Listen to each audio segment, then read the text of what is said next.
Ambassador Du Hyun tried not to smile as he stood before the Galactic Council. The large chamber was filled with representatives from over 50 alien species. Most of them looked worried. Some looked angry. A few seemed afraid. Du Hyun knew exactly why they felt this way, and that made it even harder not to laugh. High Commissioner Kita, the blue-skinned Astrian delegate, floated to the center of the chamber. Like all Astrians, Kita's people had evolved in the wide-open spaces of gas giants. They found small spaces very uncomfortable. That's why Kita looked so upset as he showed the evidence he had gathered. Honored members of the council, Kita said, his voice shaking with emotion, I bring disturbing news about our human allies. We have discovered that they are operating massive prison ships throughout their space. The chamber filled with shocked whispers. On the giant screens above, images of cruise ships appeared. The Paradise of the Stars was there, Earth's biggest luxury cruise liner. So was the Ocean Princess and the Stellar Dream. To human eyes, they were beautiful ships full of fun and relaxation. But the aliens saw something very different. Look at these vessels, Kita continued. Thousands of humans are packed into tiny rooms. They are forced to share eating spaces. They have limited access to exercise areas. Some must even sleep in rooms with no windows. His voice rose with each point. And most shocking of all, they make their people pay large sums of money to be imprisoned on these ships. Do Hyun watched as more images appeared on the screens. A crowded dining room at dinner time. A packed swimming pool on a sunny day. A long line of people waiting to play shuffleboard. To the aliens, these looked like scenes from a prison camp. Do Hyun knew they were actually pictures of happy vacationers having fun. An elder Meridian, a species that lived in asteroid fields, raised all four of her arms in alarm. This is deeply troubling, she said. Humans are our trading partners. We thought they were civilized. But this is barbaric. Perhaps, said a quantum collective representative, their form shimmering with concerned colors. This explains why humans are so aggressive in their business dealings. Any species that treats their own people this way. Do Hyun decided it was time to speak up. He stepped forward, his formal diplomatic uniform catching the light. Honored members of the council, he said, keeping his voice steady despite his amusement. I believe I can explain everything. But before he could continue, the chamber's emergency communication system activated. A huge hologram appeared in the center of the room, showing a live feed from one of the prison ships in question. The feed showed the main pool deck of the Paradise of the Stars. Hundreds of humans were there. Some were swimming. Others were lying on chairs in the sun. A group was dancing to loud music near a bar. Children ran around playing games while their parents watched and smiled. What kind of punishment is this? Kite asked, his blue skin turning slightly pale with shock. This is not punishment, High Commissioner, Du Hyun said gently. This is what humans call a vacation. Complete silence fell over the chamber. Every alien representative stared at him. Some of them had to adjust their universal translators. Sure, they had heard wrong. A vacation. Kite repeated the word carefully. Yes, Du Hyun said. Humans work hard at their jobs for most of the year. But sometimes they want to take a break and relax, so they pay money to travel on these ships. They enjoy good food, entertainment, and activities with their families and friends. They do this voluntarily. The elder Meridian looked like she might faint. Not only voluntarily, Du Hyun said, but they often plan these trips months in advance. They look forward to them. They save money specially to go on these cruises. The quantum collective representative flickered rapidly through several colors of disbelief.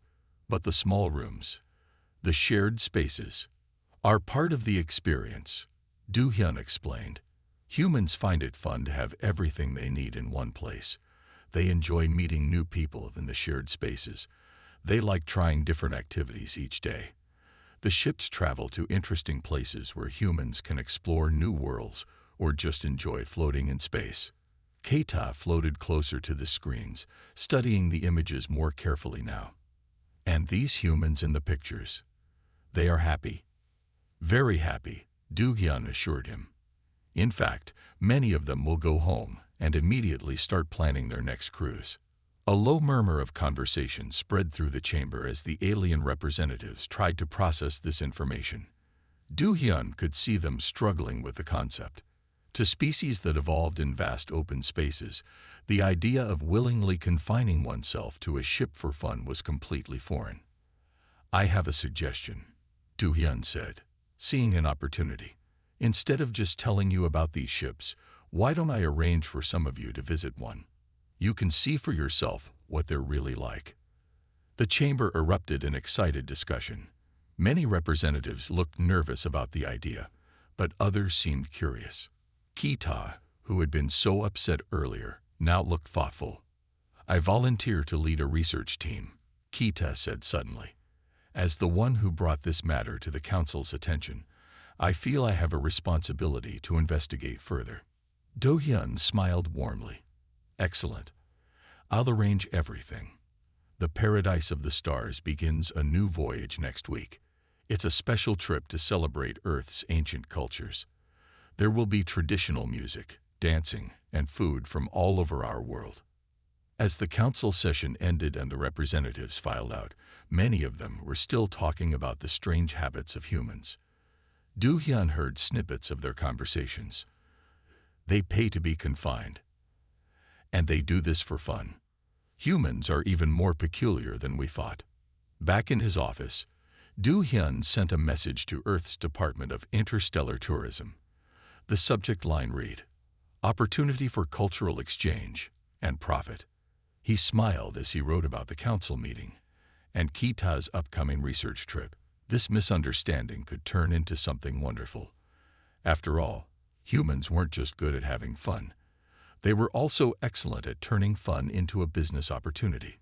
As he finished his message, Do-hyun looked out his window at the stars.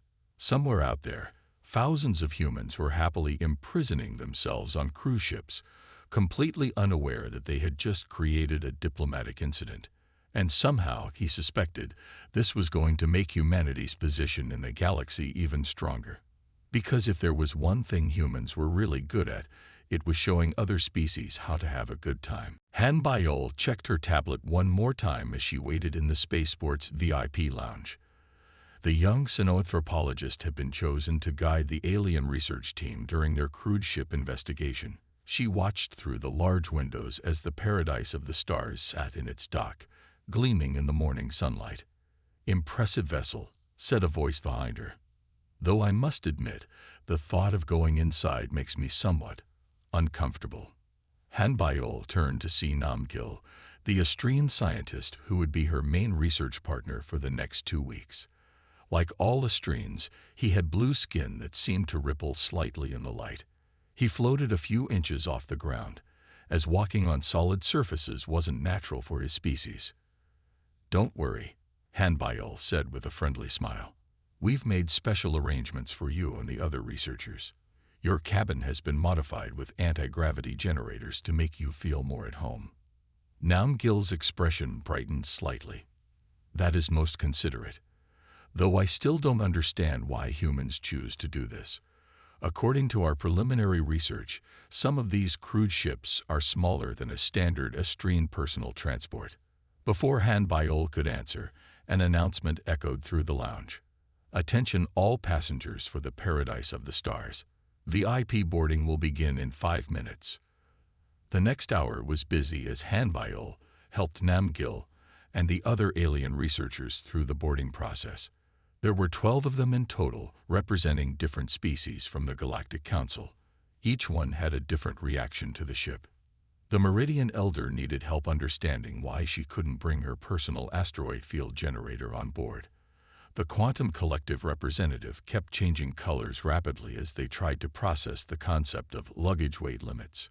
2 researchers from the gas-dwelling nebulans couldn't stop staring at the solid walls and floors. Finally, they'd reached the main atrium of the ship.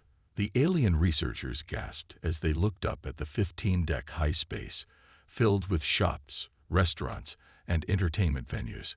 The glass elevator moved smoothly up and down the center, carrying excited passengers. "This is excessive," Namgil said, his voice filled with wonder.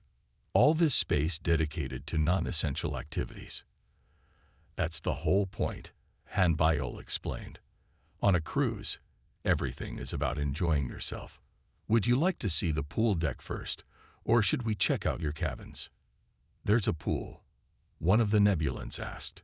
"You mean humans deliberately submerge themselves in liquid for entertainment?" Han Biol led them to the pool deck, trying not to laugh at their reactions. The main pool was already full of people swimming and playing. Children splashed in the shallow end while their parents watched from comfortable chairs. Music played from hidden speakers, and the smell of grilled food came from the nearby restaurant. Namgil pulled out his research tablet and started taking notes. Fascinating. They appeared to be engaging in group bonding activities. But why in such a confined space, and why on a moving vessel? "That's part of the fun," Han Biol said. "Everything you need is right here. You can swim, eat, watch shows, or just relax. The ship takes you to interesting places, but the journey itself is part of the experience." As the day went on, Han Biol watched with growing amusement as the alien researchers tried to make sense of human vacation habits.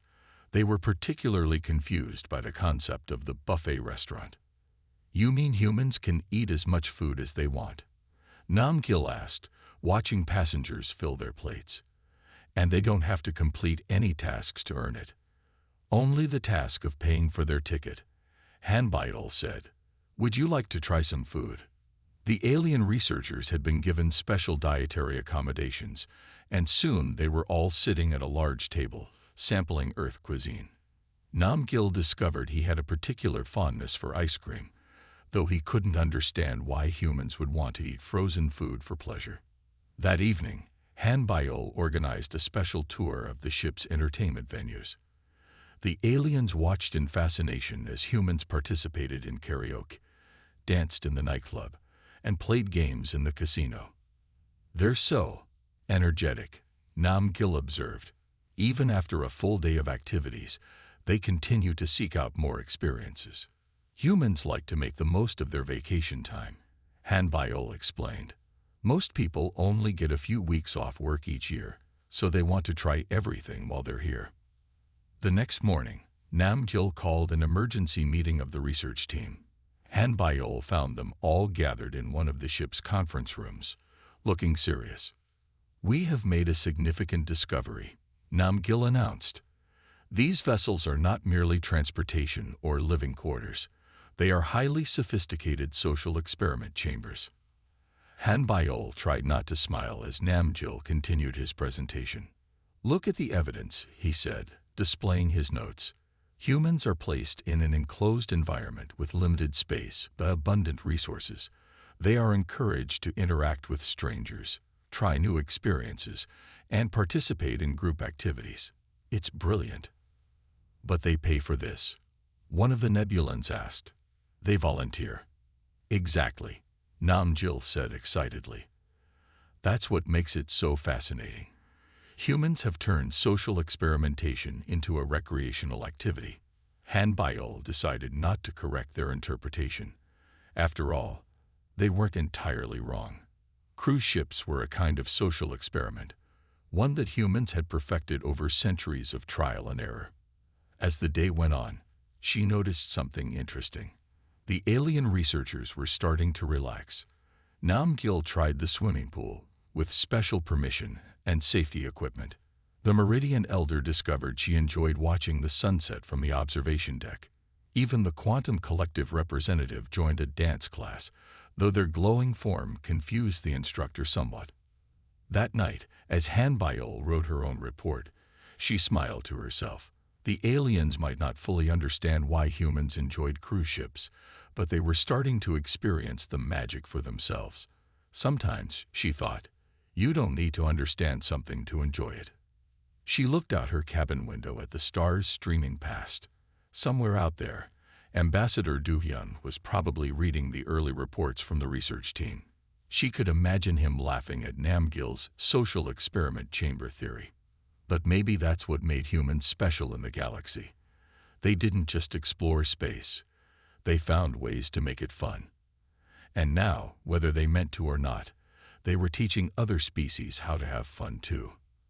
As she finished her report, Han Biol added a personal note. Preliminary observation suggests that the concept of recreational confinement might not be exclusively human after all. Further research and more cruise ships may be required. The video spread across galactic social media faster than a quantum transmission. It showed Namgil, the serious Estrian scientist, floating in a swimming pool while eating ice cream. He was smiling broadly, something his species rarely did in public. Do-hyun watched the video for the 10th time in his office at the Galactic Council headquarters. His computer screen was filled with similar clips from the Paradise of the Stars research mission. Each one showed alien researchers discovering human leisure activities. The Meridian Elder had become surprisingly good at shuffleboard. The Quantum Collective representative's attempt at karaoke had earned them 3 million views. The public response is beyond our expectations, said Park Ji-won, the CEO of Stellar Cruise Lines. Her hologram sat across from Do-hyun's desk, looking very pleased.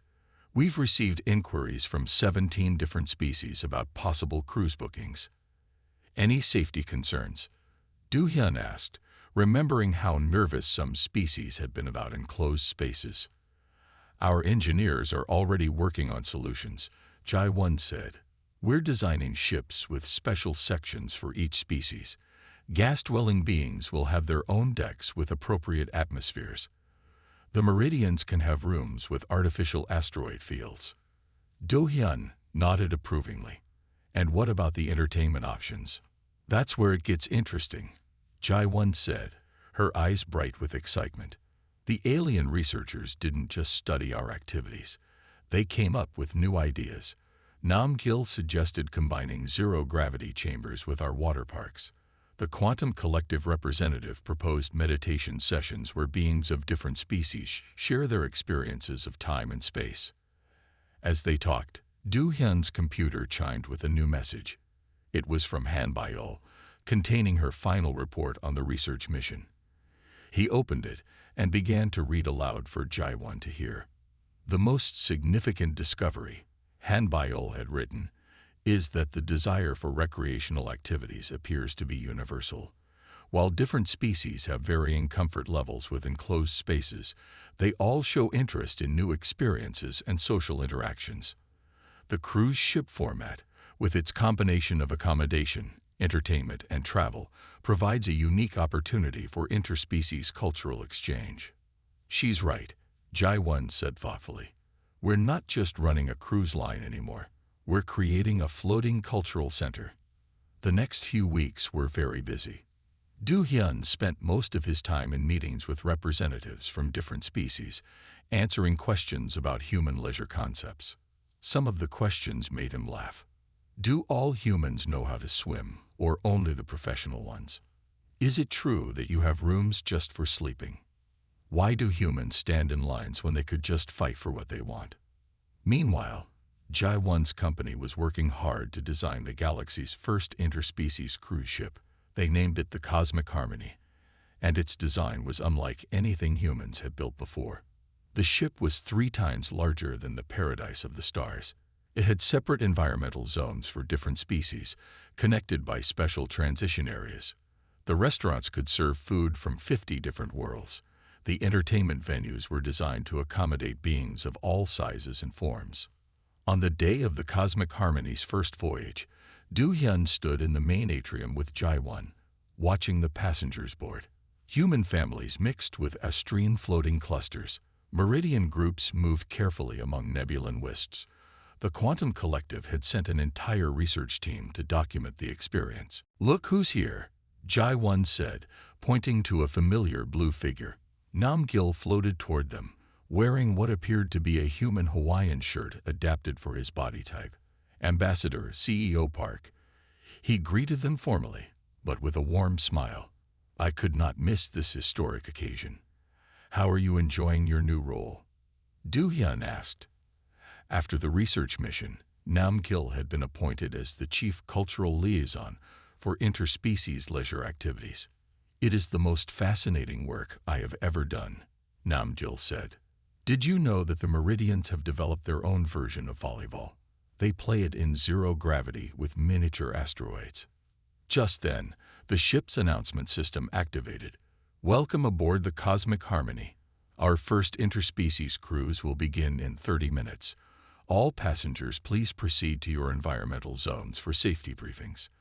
Remember, today's activities include zero-gravity water ballet, quantum meditation, asteroid mini-golf, and a special performance by the multi-species classical music ensemble." Do-hyun watched as the crowds moved through the atrium. Everywhere he looked, different species were talking, laughing, and helping each other navigate the new environment. Children of various species played together, somehow understanding each other despite their differences. "We did it," Jae-won said quietly. "We turned a misunderstanding about prison ships into something amazing." Nam-gil nodded in agreement.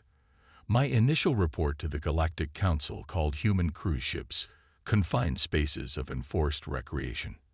I now realize I was both right and wrong. The spaces are indeed confined, but the recreation—" He paused, watching a group of human children teaching a young Meridian how to play hopscotch in low gravity. "The recreation is anything but enforced." As the Cosmic Harmony prepared for departure, Du-hyun received one final message from Han-bio. She had been appointed as the ship's chief anthropological officer, responsible for documenting this new chapter in interspecies relations. "First day observations," her message read. "Humans may not be the most technologically advanced species in the galaxy. We may not have the largest territory or the most powerful weapons. But we might be the only species that looked at the vast, empty darkness of space and thought, you know what this needs? A party." Do-hyun laughed and showed the message to Jae-won and Nam-gil. The Austrian scientist actually chuckled, a sound his species rarely made. "She is not wrong," Nam-gil said. "Though I would add one thing. Humans also might be the only species that could convince the rest of the galaxy to join the party." As the Cosmic Harmony lifted off from its dock, its passengers represented something new in the galaxy. Not just tourism or cultural exchange, but a fundamental shift in how species interacted with each other. And it all started because some aliens couldn't understand why humans would willingly lock themselves in floating hotels for fun. "Next week's cruise is already fully booked," Jae-won mentioned casually. "We've had to start a waiting list." Do-hyun smiled. Humanity had done it again. Turned a potential diplomatic incident into a thriving business opportunity. And somewhere out in space, thousands of beings from dozens of species were about to discover that humans might not have the most advanced technology, but they definitely knew how to have a good time. 6 months after the launch of the Cosmic Harmony, the Galactic Council gathered for a special session. The Great Chamber looked very different from the day when Kita had first raised concerns about human prison ships. Today, the room was decorated with travel posters showing cruise ships sailing through colorful nebula and asteroid fields. Do-hyun stood at the center of the chamber, but this time he wasn't alone. Park Ji-won stood beside him, along with Nam-gil and Han-bio. They were here to present the official report on the Interspecies Ledger Integration Project, or ILIP as it had become known. Honored members of the council, Do-hyun began. 6 months ago, we stood in this chamber discussing what you thought were human prison ships. Today, we are here to share how that misunderstanding has changed the galaxy. Jae-won stepped forward with her presentation, the screens above filled with images and numbers.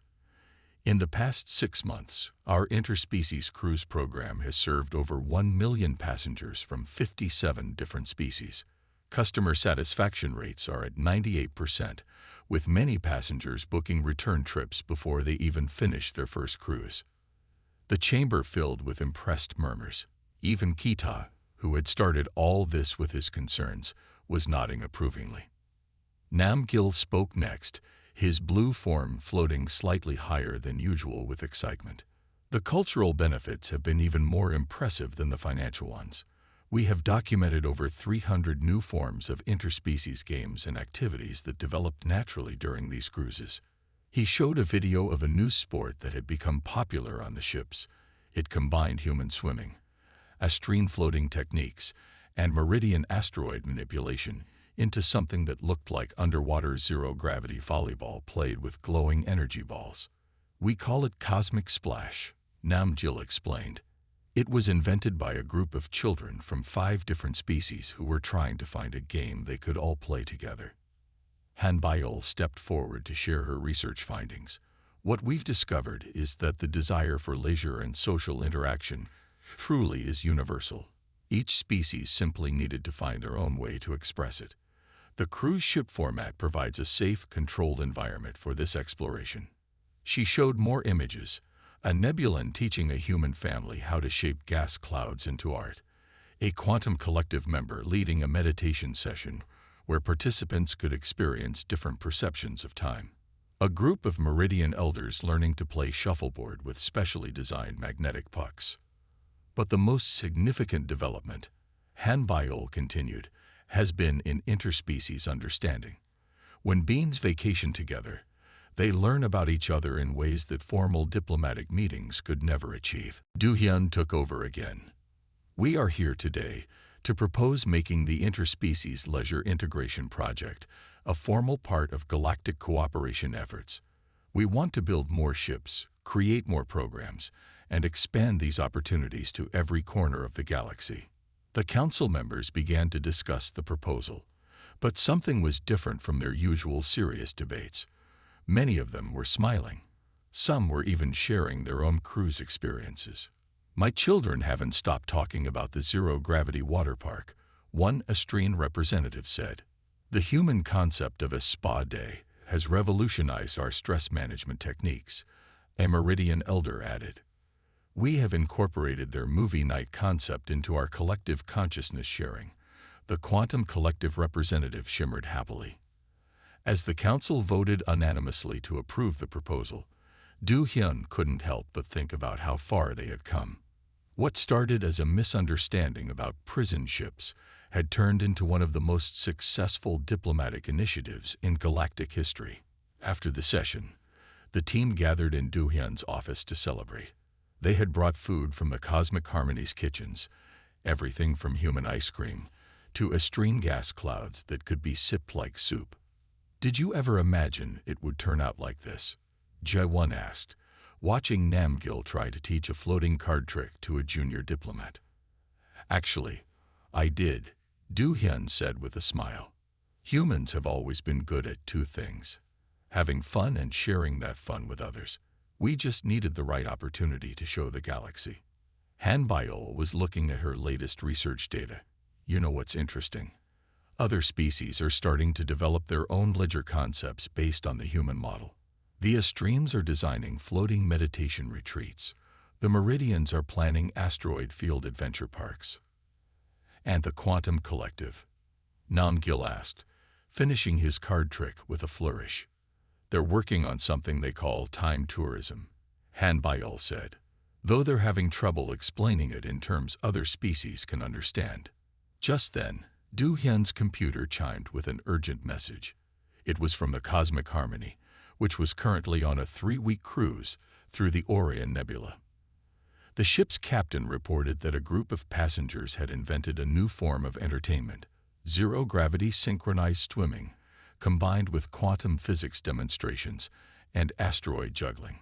"They're calling it Space Ballet," Du Hyun read aloud. "Apparently, it's becoming quite popular. They've had to add extra shows to accommodate all the interested passengers." Everyone laughed. It was just another day in the new galactic leisure industry that humanity had accidentally created. "You know what the best part is?"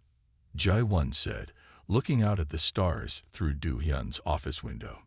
"We're not just teaching other species how to have fun. We're learning from them too. Every cruise brings new ideas, new games, new ways of enjoying life." Namgil nodded thoughtfully.